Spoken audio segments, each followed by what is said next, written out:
Por favor, no me adopten. Adopten a mi madre en mi lugar. El parque de North Haven rebosaba de energía tranquila mientras las familias se reunían para el evento benéfico anual de la ciudad. Las risas flotaban en la fresca brisa otoñal, mezclándose con el susurro de las hojas caídas bajo los pies. Las mesas estaban llenas de juguetes y ropa para niños necesitados, mientras los voluntarios se movían entre los puestos con ánimo. Entre ellos se encontraba Jackson Whitmore, un multimillonario cuyo nombre pocos reconocían allí. Había decidido no presentarse, no hablar. Observaba desde un lugar tranquilo cerca de los árboles, con su abrigo a medida reflejando la luz y las manos en los bolsillos. Había una quietud en su expresión, la de un hombre más acostumbrado a observar que a ser visto.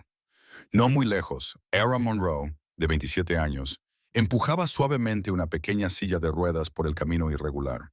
Su cabello dorado y ondulado enmarcaba un rostro marcado por una tranquila resistencia, y sus ojos, aunque cansados, permanecían atentos a cada necesidad de la niña que tenía delante. Laia, su hija de 4 años, llevaba un vestido rosa. Sus piernas estaban inmóviles, pero su espíritu estaba alerta. Llevaba el pelo recogido en dos pulcras coletas. Desde su silla observaba el mundo con atención, especialmente al hombre alto que estaba de pie bajo los árboles. Alara se arrodilló a su lado. ¿Quieres ir a ver el globo, cariño? Pero Laia estaba mirando a otra persona. Jackson se había agachado para ayudar a un niño a recoger su caja de zumo que se le había caído. Laia lo observaba, parpadeando. Había algo en su forma de moverse, suave, sin prisas, auténtico. Una voluntaria que pasaba por allí se fijó en su mirada. Sonriendo, se inclinó hacia ella y le dijo en tono juguetón: ¿Te gustaría que ese hombre tan simpático te adoptara? Parece que sería un padre estupendo. Algunas personas a su alrededor se rieron suavemente. Todos esbozaron una sonrisa forzada y ella abrió la boca para cambiar de tema, pero Laia habló primero. Giró la cabeza, miró a la voluntaria, luego a Jackson y finalmente a su madre. Su expresión era seria, tan serena que Ara se quedó paralizada. Y entonces, con claridad y calma, dijo: «Por favor, no me adoptes. Adopta a mi madre en mi lugar». Las risas se desvanecieron. Todos los sonidos parecieron desvanecerse, dejando en su lugar un silencio atónito. Varias cabezas se giraron. El aire se tensó con sorpresa y confusión. Jackson se enderezó lentamente, pillado por sorpresa. Miró a la pequeña niña que acababa de decir algo a lo que nadie sabía cómo responder. El corazón de Ara latía con fuerza en su pecho, sus mejillas se sonrojaron. «Lila», susurró, buscando la mano de su hija, sin saber si callarla o abrazarla. Pero Laia permaneció inmóvil. No había hablado por impulso. Había visto a su madre llorar en silencio a puerta cerrada. Había visto cómo luchaba con las bolsas de la compra, con las sillas de ruedas, con la esperanza. Había preguntado por qué los demás niños tenían dos padres y por qué su madre siempre apartaba la mirada cuando la gente hablaba de la familia. Había oído susurros de disculpas que no entendía, pero que nunca olvidó. Así que cuando vio a Jackson, con sus ojos amables, su presencia tranquila, sin compasión, algo se removió en su interior. En su joven mente, la adopción no tenía que ver con papeles o custodia. Significaba un lugar seguro. Significaba que alguien te eligiera, te quisiera, se quedara. Y si alguien se merecía eso más que nadie, era su madre. Lo había decidido. Jackson se acercó lentamente y se agachó de nuevo, bajándose hasta quedar a la altura de sus ojos. Sus ojos, normalmente indescifrables, ahora reflejaban algo crudo. Suavemente, colocó su mano sobre la de ella, que descansaba en el reposabrazos. «Es lo más valiente que he oído nunca», dijo con voz baja y conmovida. Ara se quedó paralizada. Apenas podía mirarle a los ojos, tenía un nudo en la garganta. No había palabras. A su alrededor, la gente observaba, no con juicio, sino con asombro. Nadie esperaba que una voz tan pequeña pudiera transmitir tanta verdad. Jackson volvió a mirar a Laia y sonrió un poco más despacio esta vez. Era una sonrisa diferente, una que significaba que algo había cambiado. En su pecho, algo que llevaba mucho tiempo dormido se despertó. No era solo admiración, lástima o curiosidad. Era el comienzo de la comprensión de que, a veces, las palabras más sencillas pronunciadas por las voces más pequeñas podían abrir una puerta que nunca había sabido que existía. Y así, con una sola frase, una niña había plantado la primera semilla del cambio en un hombre que pensaba que ya había vivido lo suficiente como para que nada le sorprendiera nunca más. Antes del vestido rosa y la pequeña silla de ruedas, antes de North Haven y los eventos benéficos de finales de otoño, Monroe tenía una vida diferente. Una vida llena de movimiento, música y sueños. A los 23 años, estaba a punto de convertirse en bailarina profesional, tras haber conseguido una beca muy difícil de obtener en una de las academias de arte más prestigiosas de Chicago. Sus profesores decían que tenía un talento natural. Sus compañeros admiraban su elegancia. Su futuro parecía brillante, una vida destinada al centro del escenario.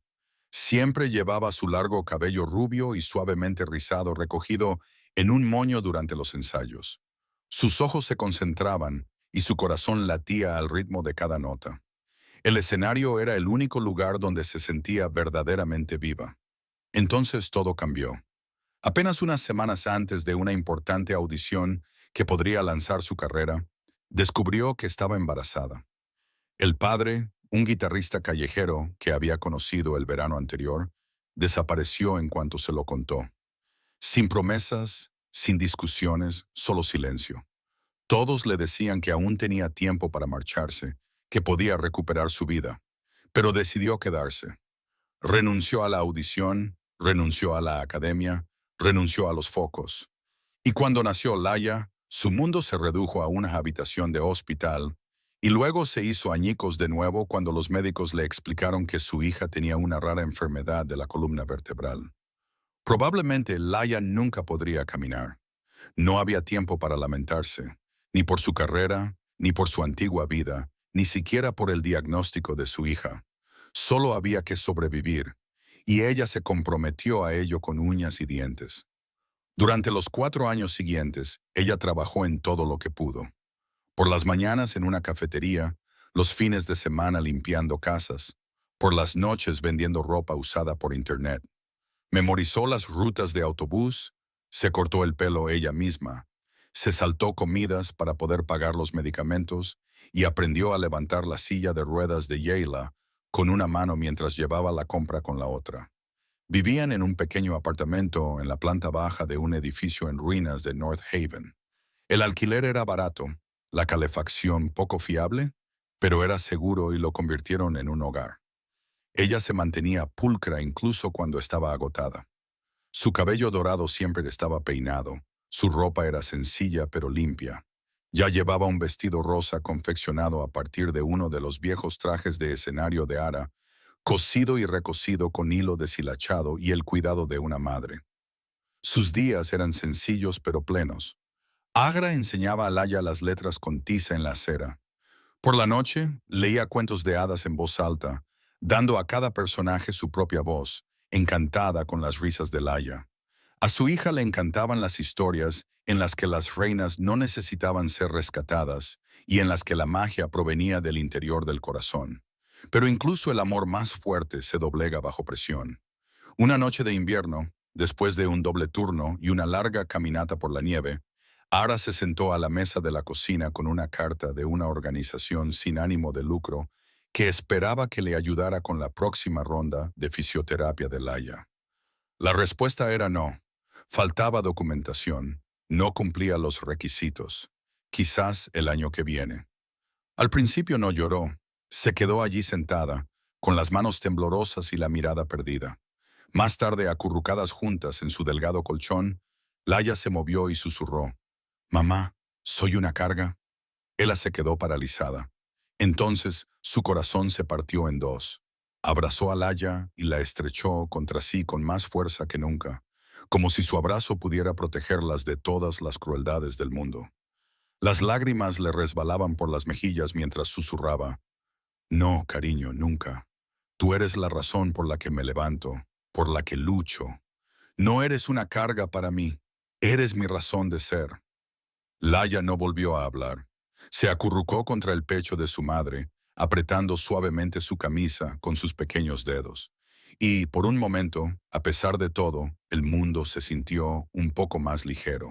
Esa noche, en la quietud de un apartamento de una sola habitación, con la pintura descascarillada y la luz parpadeante, había algo más fuerte que la lucha, más fuerte que el miedo. Había amor, y aunque agotada e insegura, se aferró a la única verdad que nunca había vacilado. Daría cualquier cosa por Laia, cualquier cosa. Jackson no podía quitarse de la cabeza sus ojos. Ella Monroe. Había algo en la forma en que miraba a su hija, una fuerza tranquila envuelta en agotamiento. Y Laia, la niña del vestido rosa, con voz de adulta, que le había pedido a él, un desconocido, que adoptara a su madre. Ese momento se había grabado en su memoria. Había asistido a cientos de eventos benéficos, había conocido a innumerables personas, pero esto le parecía algo personal. Unos días más tarde, incapaz de borrar esa imagen de su mente, Jackson le pidió a su asistente que recopilara discretamente información sobre Laia. Nada invasivo, solo lo básico. El informe era breve. Una madre soltera que vivía en un apartamento en la planta baja de uno de los edificios más antiguos de North Haven, una de las propiedades de Jackson destinadas a ser remodeladas. Sin deudas, sin problemas legales, sin quejas. Solo una mujer que compaginaba 3 trabajos a tiempo parcial, criaba sola a una hija discapacitada y siempre pagaba el alquiler a tiempo. Jackson se quedó mirando la página durante un buen rato. No era lo que decía el informe. Era lo que no decía. No hablaba de cuántas veces probablemente lloraba en silencio. No decía lo cansada que debía de estar o lo sola que se sentía. No podía medir lo que le costaba seguir afrontando la vida con dignidad cuando todo su interior quería derrumbarse. Pero, de alguna manera, él lo sentía todo. Una tarde, con el pretexto de revisar los planos del edificio, Jackson visitó el edificio. Se quedó atrás hasta que vio a Alara subiendo la escalera torcida, con una cesta de la ropa sucia en los brazos. Su pie resbaló y la cesta se volcó. Sin pensarlo, Jackson dio un paso adelante y la agarró por el codo, estabilizándola con una mano mientras los calcetines y las toallas se esparcían por el suelo. «Cuidado», dijo con una leve sonrisa. «Esta escalera podría ser lo siguiente en derrumbarse». Agra se sonrojó al darse cuenta de quién era él. «Gracias. No sabía que era el propietario», terminó diciendo con delicadeza, soltándole el brazo. «Sí, la mayoría de la gente no lo sabe. Debería haber arreglado estas escaleras hace meses». Ella asintió, sin saber muy bien qué decir. Él se arrodilló, recogió la ropa sucia esparcida, le entregó la cesta y se marchó. Sin fanfarria. Unos días más tarde, regresó con una pequeña caja de galletas y un libro de cuentos infantiles. Llamó suavemente a la puerta. Laia abrió la puerta con los ojos muy abiertos y una sonrisa de alegría. Se sentó con las piernas cruzadas en el suelo, mientras Laia parloteaba sobre un bosque mágico, una ardilla que hablaba, y cómo su madre había sido una princesa de verdad que perdió su corona cuando Laia nació. Jackson sonrió mientras escuchaba. Todos se quedaron en la puerta, callados y cautelosos. No hizo grandes gestos, ni promesas, solo siguió apareciendo con fruta, rompecabezas, un pequeño libro para colorear. Nunca demasiado, nunca con pasión, solo regalos. Una tarde, mientras doblaba paños de cocina cerca, Ara se detuvo cuando Laia le preguntó en voz baja, «Mamá, ¿echas de menos bailar?» Ara se quedó quieta. «Sí», respondió con suavidad, «pero ya nadie necesita verme bailar, cariño». Jackson no dijo nada, pero sus palabras se le quedaron grabadas. A la semana siguiente, algo cambió silenciosamente en el parque del barrio. Apareció una plataforma de madera junto al parque infantil. Un espejo se apoyaba contra uno de los postes. Se colgaron guirnaldas de luces. Un cartel pintado decía, «Para aquellos que aún recuerdan cómo bailar». Agra lo vio mientras empujaba a Laia en el columpio. Un grupo de niñas jugaba en la nueva plataforma, girando, riendo, intentando imitar los movimientos del ballet. Algunas eran del grupo de baile de fin de semana al que él le enseñaba gratis. Una madre le gritó, «Misar, enséñales cómo se hace». Ella se rió con torpeza. Oh, no, no podría. Pero entonces la música fluyó a través de los altavoces del parque. Una suave melodía clásica, familiar, que ella había bailado una vez hace años. Algo cambió. Dio un paso adelante, primero con un pie en la plataforma y luego con el otro. Echó los hombros hacia atrás, levantó los brazos y su cuerpo recordó. Se movió con la ligereza de un suspiro, elegante, sin esfuerzo, como si nunca hubiera dejado de hacerlo. Jackson observaba desde la distancia, con las manos en los bolsillos. No se acercó, no se atribuyó el mérito. Solo sonrió. No le había dado un escenario. Le había devuelto una parte de sí misma. Jackson seguía apareciendo, no con grandes gestos, sino de forma tranquila y constante, como el sol de la mañana a través de una vieja cortina o el calor del té en una tarde fría.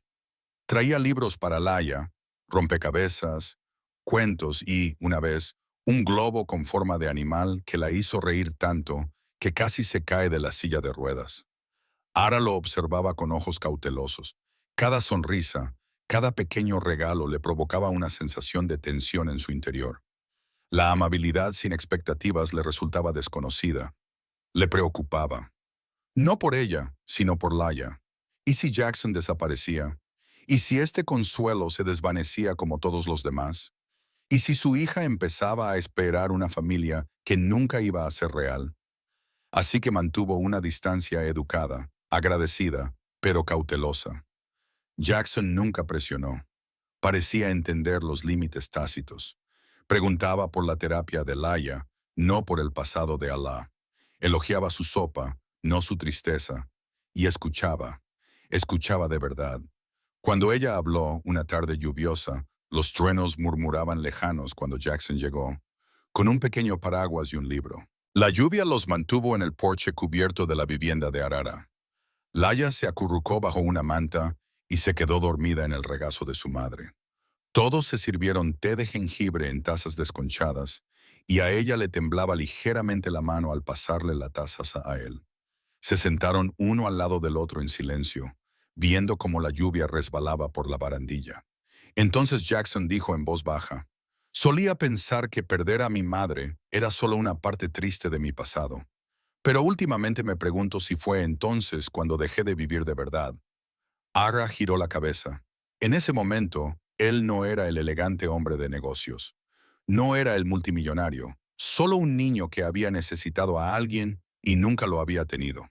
Tras una pausa, el Ara habló. La noche que dejé el escenario, me senté en mi camerino durante horas. No lloré, me quedé mirando mis zapatos. Estaban limpios, listos para actuar, pero sabía que nunca volverían a bailar. Jackson la miró. No me arrepiento, añadió. No cuando veo la cara de Liam. El día que nació, me miró como si yo fuera todo su mundo.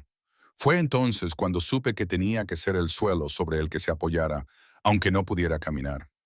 Sus miradas se cruzaron, sin confesiones, sin promesas, solo dos personas desentrañando en silencio viejas heridas en la seguridad de la presencia del otro. Al día siguiente, Jackson llevó a Laia a dar un pequeño paseo. Solo ellos dos. Volvieron a casa con lápices de colores nuevos y papel fresco. Laia estaba radiante. Llevaba algo escondido a la espalda. «Es una sorpresa», dijo, riéndose cuando le preguntaron. Durante días el dibujo permaneció oculto, hasta que una noche, mientras cambiaba las fundas de las almohadas, lo encontró. Dibujadas con suaves trazos de lápiz de colores, había una imagen de tres personas. Un hombre alto con cabello oscuro, una mujer con largos rizos rubios y una niña pequeña con un vestido rosa. Todos sonreían, cogidos de la mano. Por encima de ellos flotaba un gran corazón rojo. Agra se quedó paralizada. Agarró el papel con fuerza, sin aliento. Caminó descalza hasta el pequeño balcón, parpadeando ante el pálido cielo. Y entonces llegaron las lágrimas. Apretó el dibujo contra su pecho y susurró, con la voz quebrada, «Elar, ¿qué estás haciendo? Esta no es tu vida. No puedes soñar así». Había aprendido los peligros de la esperanza. Era como una corriente, suave al principio, pero luego implacable. Había trabajado demasiado, se había mantenido demasiado fuerte, como para dejar que su corazón se desviara hacia algo tan frágil. Pero Laia lo había visto. En los momentos de tranquilidad entre las visitas de Jackson y las risas de su madre, la niña había dibujado algo real, una familia. Y eso asustaba a Ara más que nada, porque esta vez no era solo su corazón lo que estaba en peligro. Esta vez, si todo se derrumbaba, Laia caería con ella. El cambio llegó silenciosamente, como nubes que se ciernen sobre un día cálido. Justo cuando algo frágil y tácito comenzaba a crecer entre Jackson y ella, llegaron los titulares. Un periódico local publicó una noticia. ¿Reurbanización multimillonaria o desplazamiento? ¿Quién gana realmente? El artículo presentaba a Jackson como un inversor despiadado, que utilizaba la caridad como máscara para gentrificar los barrios de bajos ingresos y expulsar a los residentes. Le siguieron más medios de comunicación. Los antiguos inquilinos se manifestaron, algunos enfadados, otros simplemente decepcionados. Los foros online explotaron, las acusaciones volaban. La narrativa cambió rápidamente y se volvió cruel. Jackson ya se había enfrentado a mala prensa antes, pero esto era diferente. Le afectaba mucho porque esta vez no se trataba solo de negocios, se trataba de personas, de ella. Se apresuró a volver a Nueva York para hacer frente a la tormenta. Abogados, equipos de relaciones públicas, reuniones de emergencia. No era su intención dejar a Ara sin decir nada, pero en medio del caos no había tiempo. Pensó que podía esperar. No podía. Días más tarde, Ivy Lancaster apareció en la puerta de Arara. Llevaba un elegante abrigo, zapatos de tacón de diseño y una sonrisa que no llegaba a sus ojos. «Tú debes de ser Ara», dijo con suavidad. «Soy una vieja amiga de Jackson». Ara no respondió. «Solo pensé que debías saberlo», continuó Ivy acercándose. «Jackson ha vuelto a Nueva York. Está muy ocupado. Tiene mucho que hacer. Tiene que cuidar su reputación y construir un futuro con alguien que encaje en ese mundo». Ara contuvo el aliento. Ivy continuó, con voz baja y aguda. «Él y yo tenemos una larga historia, y se rumorea que pronto habrá una propuesta. Una vida como la suya no encaja en un lugar como este». Esbozó una última sonrisa fría y se dio la vuelta. Ara se quedó sola en la puerta mucho tiempo después de que ella se marchara. Quería creer que Ivy mentía.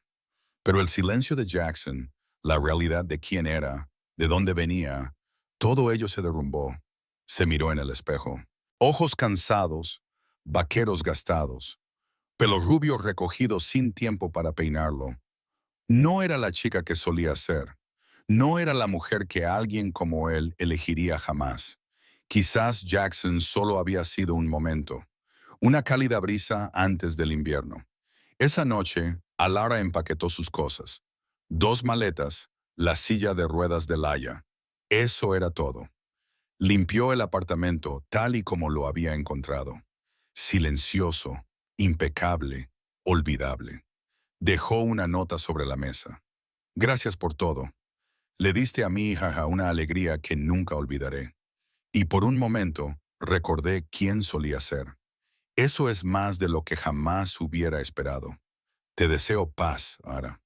Junto a ella, colocó el dibujo de Hila, el que tenía 3 figuras bajo un corazón rojo. El papel estaba arrugado, con los bordes suaves por haberlo tocado tantas veces, pero los colores seguían siendo brillantes. No podía llevárselo. Ya no le pertenecía.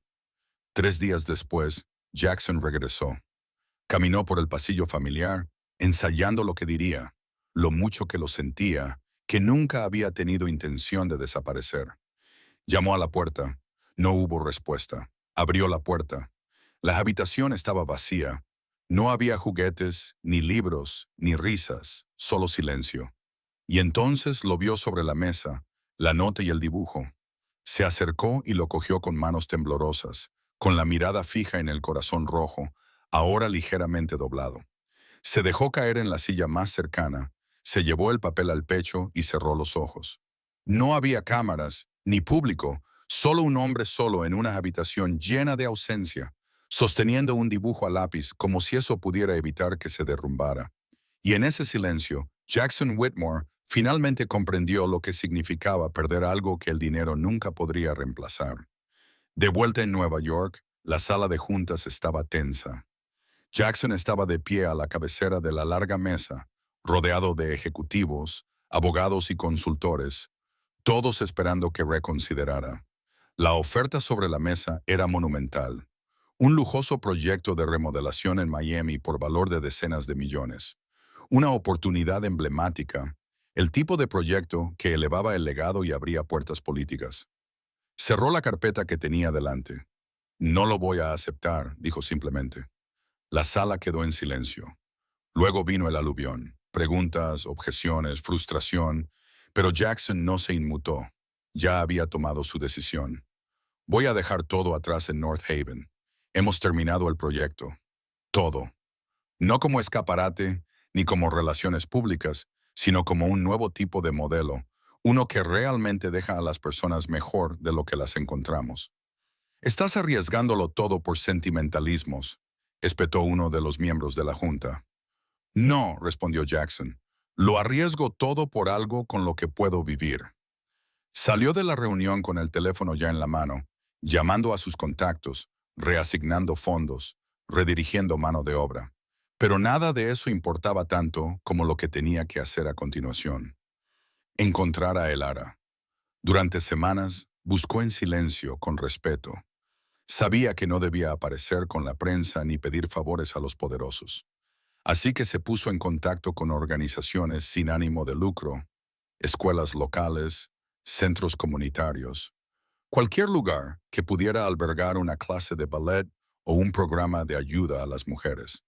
Y entonces, un martes por la mañana, lo encontró. Un modesto salón comunitario en las afueras de un suburbio deteriorado.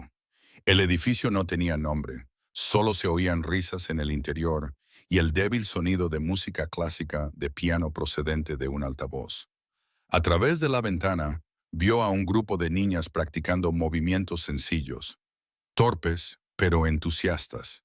Al otro lado de la sala, Ahara estaba arrodillada junto a una niña pequeña, ajustándole suavemente la posición de los pies. Llevaba el pelo rubio recogido en un moño suave. Algunos mechones sueltos le caían alrededor de la cara. Parecía diferente, no en un sentido glamuroso, sino en un sentido más pleno, como alguien que había vuelto a la vida. Y entonces levantó la vista. Sus ojos se encontraron con los de él. Durante un largo momento, ninguno de los dos se movió. Sin sonrisas, sin saludos, solo quietud, reconocimiento, dolor, sorpresa. Jackson cruzó la puerta. La música se fue apagando hasta detenerse. Las niñas se quedaron en silencio, sintiendo algo sagrado en el aire. Pasó junto a ellas lentamente, sin apartar la mirada. Pero no se dirigió a ella. Se dirigió a Laya, sentada en silencio en un rincón con una galleta a medio comer en el regazo, observando todo con ojos grandes y fijos. Jackson se arrodilló frente a ella. Se llevó una mano al corazón, la miró a los ojos y le dijo con dulzura y sinceridad, ¿me das permiso para adoptar a tu madre? Laya parpadeó, atónita. Entonces su rostro se iluminó como el sol a través de un cristal. Se rió y asintió con tanta fuerza que sus coletas rebotaron sobre sus hombros. Sí, sí, sí, sí, dijo, aplaudiendo. La tensión se disipó en la sala. Las niñas se rieron. Una profesora que estaba cerca de la puerta sonrió y se secó los ojos. Se quedó inmóvil, con la mano cubriéndose la boca. No podía respirar, no por la sorpresa, ni siquiera por la felicidad, sino por el peso del momento. No era una propuesta, ni un rescate, ni un clímax romántico de una película. Era una pregunta humilde, irreverente, de un hombre que lo tenía todo y que, aún así, se ofrecía a sí mismo. Cruzó la habitación lentamente, con cada paso inestable por la emoción. Cuando llegó a ellos, Laya echó los brazos al cuello de Jackson. Todos lo miraban con los ojos empañados. No necesitaba permiso, dijo él en voz baja, pero lo quería.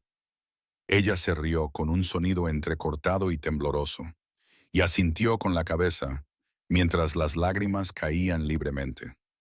Jackson se puso de pie y abrió los brazos. Ella se adentró en ellos, No porque se sintiera abrumada, sino porque finalmente había decidido creer que se le permitía ser abrazada. Y en ese momento, rodeados de música, niños y esperanza, comenzaron de nuevo, no como extraños de mundos diferentes, sino como personas que habían decidido encontrarse tal y como eran. Agra no dijo que sí de inmediato. No hizo promesas ni pidió ninguna.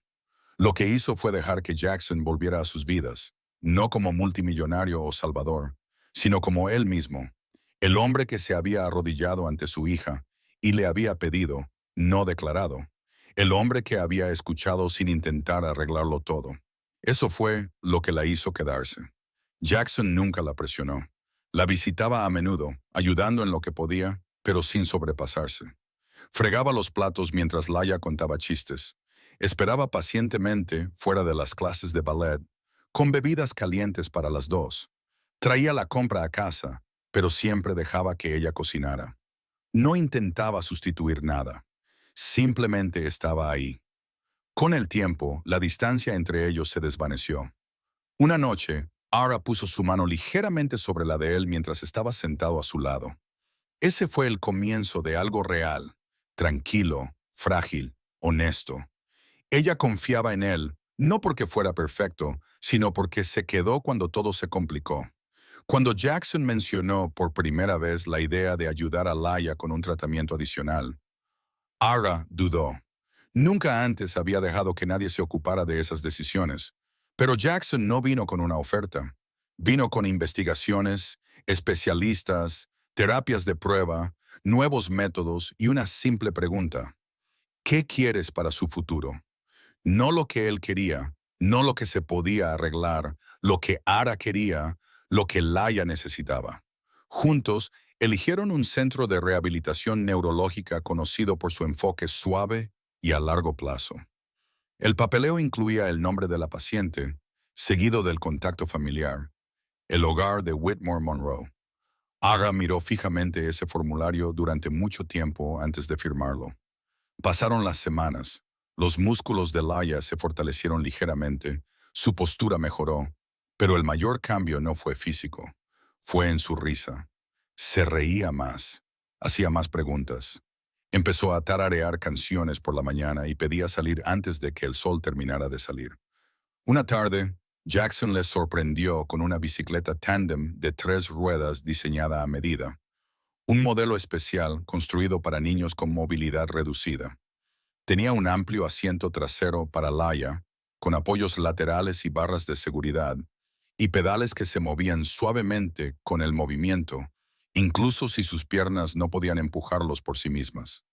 La llevaron al parque cuando el sol comenzaba a ponerse, bañándolo todo con un cálido color dorado.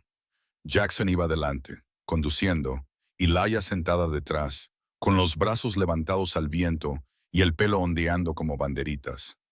Ara corrió junto a ellos durante un rato, aplaudiendo al ritmo de su marcha, cantando desafinada y riendo. Daban vueltas por los amplios senderos, pasando junto a bancos, fuentes y árboles teñidos de naranja por la luz de la tarde. Cada vez que pasaban junto a un grupo de niños o a padres sonrientes, Laia saludaba con orgullo, con las mejillas sonrojadas de alegría. Luego, cuando se detuvieron suavemente cerca de un parterre de flores silvestres, Laia se recostó, con los ojos brillantes. Gritó sin dirigirse a nadie en particular. Mi familia es la mejor familia del mundo. Jackson se volvió sonriendo por encima del hombro. Ara se quedó paralizada durante medio segundo, con el corazón tan lleno que no podía contenerse. No hubo ningún milagro en ese momento. Laia seguía sin poder caminar. La cuenta bancaria de Ara seguía siendo modesta. Jackson seguía teniendo que luchar contra los titulares y reconstruir su reputación. Pero nada de eso importaba, porque la curación no había llegado en forma de remedio, sino en forma de risas que resonaban sin miedo en las comidas compartidas y en los suaves silencios matutinos. En la forma en que ahora se dejaba recostar ligeramente sobre su hombro mientras veían jugar a Laia. El amor, habían aprendido, no era perfecto, era presencia. Era quedarse y aprender a creer juntos que la alegría podía ser real, aunque la vida no fuera fácil. La brisa de aquella mañana traía sal, luz solar y algo más suave, como la tranquila esperanza de un nuevo comienzo. En las costas de North Haven, hileras de sillas plegables blancas miraban al mar. No había ningún arco elaborado, ni alfombra de terciopelo, ni decoración dorada, solo flores silvestres entre la madera flotante y el sonido de las olas rompiendo suavemente en la arena. La lista de invitados era pequeña. La mayoría eran caras conocidas, residentes del antiguo barrio, otras madres solteras que en su día habían compartido largas y agotadoras noches con Ara en la lavandería, y niños de ojos brillantes que habían aprendido a girar bajo su paciente mirada. Trajeron platos para compartir, tarjetas hechas a mano y lágrimas que brotaron incluso antes de que comenzara la ceremonia. Jackson esperaba en la parte delantera con un traje color arena, sin corbata y descalzo. Sus ojos no se apartaban del sinuoso camino que llevaba a la casa de la playa. Entonces la vio, a Elara, con un sencillo vestido blanco que se agitaba con el viento como una vela. Llevaba su melena dorada suelta, cayéndole sobre los hombros en suaves ondas. Su sonrisa era tranquila, radiante, como la de una mujer que había dejado de intentar ser otra cosa que no fuera completamente ella misma. No llevaba ramo. En su lugar, cogía de la mano a Hila, y Laya llevaba un vestido rosa de niña de las flores salpicado de pequeñas estrellas bordadas. A la altura de la cintura, una cinta pálida flotaba detrás de ella como alas. Pero no fue el vestido lo que dejó boquiabiertos a los invitados. Fue verla caminar. Solo unos pocos pasos, ayudada por un andador diseñado a medida que le sujetaba suavemente las piernas y la espalda. Pero eran sus pasos, lentos, valientes y deliberados. Cada pie se hundía en la arena con tranquila determinación. La multitud se puso instintivamente de pie. Algunas personas aplaudieron entre lágrimas. Alguien susurró una oración. Laia sonrió ampliamente como el mar a sus espaldas y le susurró a su madre: «Quiero caminar hasta él». Sintió entre lágrimas, y Laia lo hizo. Cuando llegó a Jackson, él se arrodilló para sostenerla, con los brazos abiertos. «Lo has conseguido», dijo con voz temblorosa. «Soy tu niña de las flores», susurró ella con orgullo. Él la abrazó, la levantó en el aire y dio una vuelta mientras la multitud estallaba en aplausos. La ceremonia fue breve. Pronunciaron sus votos descalzos sobre la arena, con voces firmes a pesar de todo lo que sentían en sus corazones. Y cuando llegó el momento de los anillos, Jackson tomó uno en una mano y se acercó a Laia con la otra. Miró entre ambos y dijo: «No solo adopté a tu madre, adopté a las dos luces más brillantes de mi vida». Todos se ahogaron en un sollozo. Laia aplaudió y la multitud, aquellos que los habían visto caer, levantarse y construir, se pusieron de pie y lloraron abiertamente, no por tristeza, sino por algo más profundo: la esperanza. A lo lejos, las gaviotas graznaban sobre el agua. El sol les calentaba la espalda. El viento traía el aroma de la sal, los pasteles y las risas de los niños. No, no era una historia de amor perfecta, pero era real, basada en una valentía silenciosa, una alegría elegida y la creencia de que la familia no se nace, se hace. Y aquí, en esta tranquila costa, comenzó una nueva familia. Gracias por ver este conmovedor viaje de amor, resiliencia y el tipo de familia que se elige no se hereda. Si esta historia te ha emocionado, si la inocencia de Yaya, la fuerza tranquila de Ara y la bondad inquebrantable de Jackson han conmovido tu corazón, no olvides apoyarnos. Pulsa el botón Hype para hacernos saber que hoy has sentido algo. Suscríbase a Soul Stirring Stories para disfrutar de más historias emotivas e inspiradoras que le sanarán, le animarán y permanecerán en su memoria mucho después de que la pantalla se apague. Porque a veces basta con una sola historia para cambiar nuestra forma de ver el mundo. Nos vemos en la próxima.